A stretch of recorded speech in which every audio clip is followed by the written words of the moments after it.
going to talk about geoengineering because in 2002, shortly after 9/11, like a lot of military veterans, I raised my right hand and I took an oath to the Constitution to hopefully do something meaningful with my life. 19 years old, unsure what I wanted to do. So I enlisted in the U.S. Air Force. My job in the U.S. Air Force was working in bioenvironmental engineering. So what bioenvironmental engineering is in the Air Force is equivalent to that of the u.s.a. and the EPA, if you're familiar with that. So we were an embedded liaison to make sure that we were tracking all of the aspects and impacts of the military, meaning what is the military doing and how is it impacting the environment that we're accomplishing.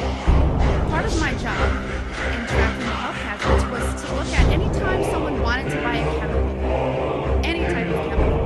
It was ordered through a system, and in that system, I had to go in there and say, the country we're in, we're not allowed to use this.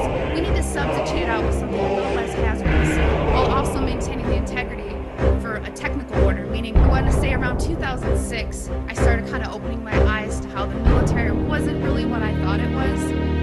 And people approached me knowing what I did for a living and said, have you ever heard of chemtrails?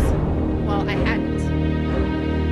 And that sparked my interest. So I went online and I looked at chemtrails. I saw a lot of, debunking, a lot of sites that were just kind of calling it a conspiracy theory. To summarize it, in an attempt to debunk this conspiracy theory as I thought it was, I didn't debunk it. It literally changed my life. Like I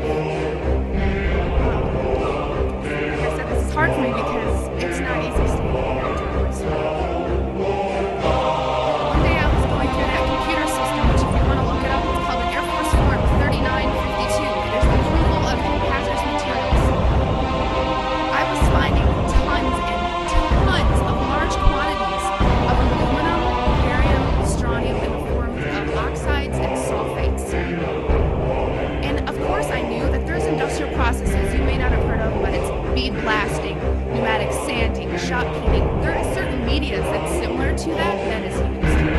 However, we had to know what was being used, why it was being used, tracking it cradle to grave, and how we were going to dispose of it to be compliant with OSHA and the EPA.